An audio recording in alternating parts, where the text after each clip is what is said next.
Welcome to waves media Telugu. Annamayya జిల్లా మదనపల్లి నియోజకవర్గ నిమ్మనపల్లి కస్తూరిబా గాంధీ బాలికల విద్యాలయంలో ఎమ్మెల్యే షాజహాన్ బాషా ఆకస్మికంగా తనిఖీ నిర్వహించారు. ఈ సందర్భంగా విద్యార్థులకు వడ్డిస్తున్న మధ్యాహ్న భోజనాన్ని స్థానిక తెలుగుదేశం పార్టీ నేతలతో కలిసి పరీక్షించారు. తాను విద్యార్థులతో కలిసి భోజనం చేశారు.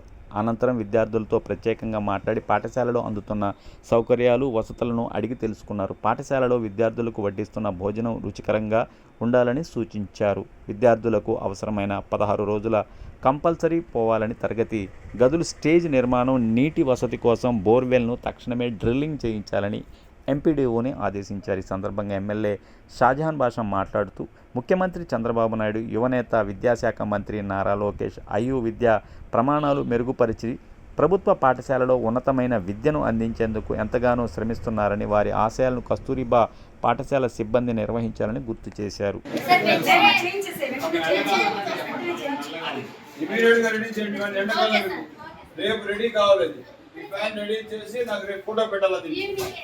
అట్లా పిల్లలకి సౌకర్యం కలగకూడదు. ఇంత పెద్ద సిస్టమ్ పనిచేస్తాను వాళ్ళ కోసం. ఏమడిగింది లేదా అంత బాగానే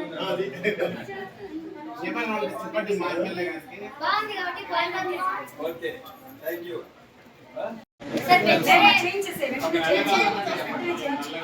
ఇమీడియట్ గా రెడీ చేయండి. ఎండాకాలం రేపు రెడీ కావాలి. ఈ ఫ్యాన్ రెడీ చేసి నాకు రేపు ఫోటో పెట్టాలి. అట్లా పిల్లలకి సౌకర్యం కలగకూడదు. ఇంత పెద్ద సిస్టమ్ పనిచేస్తాను వాళ్ళ కోసం.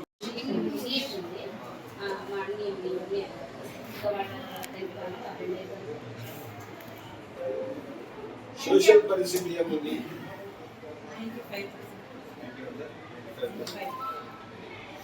చూసుకోవాలి.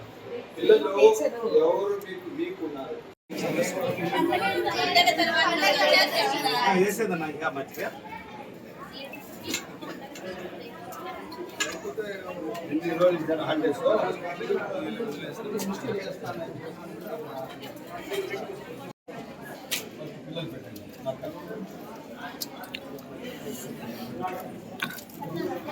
నా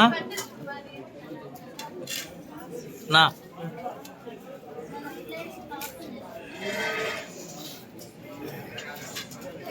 స్టైల్లో కూడా చెప్పడం జరిగింది. వాళ్ళవన్నీ వంట మనుషులు కూడా చెప్పడం జరిగింది. ప్రిన్సిపల్ గారు, ఎంఈఓ గారు అన్ని దాన్ని కేర్ తీసుకుంటారు. టీచర్స్ కూడా దాన్ని రిపీట్ చేస్తున్నారు. ఇవే కాకుండా చిన్న చిన్న ఏదో ఫ్యాన్స్, ఏదో బేరింగ్ సీజ్ అయిపోయింది, అవి కూడా రిపేర్ చేస్తామని చెప్పి ఇమీడియట్గా ఇప్పుడే ప్రిన్సిపల్ గారు ఎలక్ట్రీషియన్ పంపించడం కూడా జరిగింది. ఎందుకంటే ఒకసారి మేము కూడా వచ్చి విజిట్ చేసినప్పుడు సిస్టమ్ ఆఫ్ గవర్నెన్స్లో కూడా వాళ్ళు కూడా చెక్ చేసుకుంటారు. ఇంకేమైనా అవసరం ఉంటే మీరు కూడా ఇప్పుడు ఒక స్టేజ్ శాంక్షన్ ఇస్తున్నాం, పైన ఒక షెడ్ ఇస్తున్నాం, బోర్వెల్ వాటర్ సప్లై నీరు తక్కువ ఉందన్నారు, దానికి కూడా కొత్త బోర్వెల్ ఉన్నాం. ఈ విధంగా ఏదైతే ఇక్కడ వచ్చి ఒకసారి తెలుసుకున్న తర్వాత సౌలభ్యం కోసం, పరిపాలన సౌలభ్యం కోసం అప్పటికప్పుడే కొన్ని నిర్ణయాలు వాళ్ళు తీసుకోలేదు. ఫైనాన్షియల్ వాళ్ళ దగ్గర ఏమి ఉండవు. సో మనం వచ్చి మండల్ ఫండ్స్లోనో లేదా పంచాయత్ ఫండ్స్లోనో కోఆర్డినేట్ చేసి వాళ్ళకి ఇస్తే వాళ్ళు ఇంకా మెరుగ్గా పనిచేస్తారు. టీచర్స్ అంతా మంచి టీచర్స్ ఉన్నారు, స్కిల్ టీచర్స్ ఉన్నారు, చాలా మంచి డబుల్ డిగ్రీ టీచర్స్ ఉన్నారు. వీళ్ళు తప్పకుండా ఈ స్కూల్కి రాష్ట్ర స్థాయిలో మంచి పేరు తెస్తారు.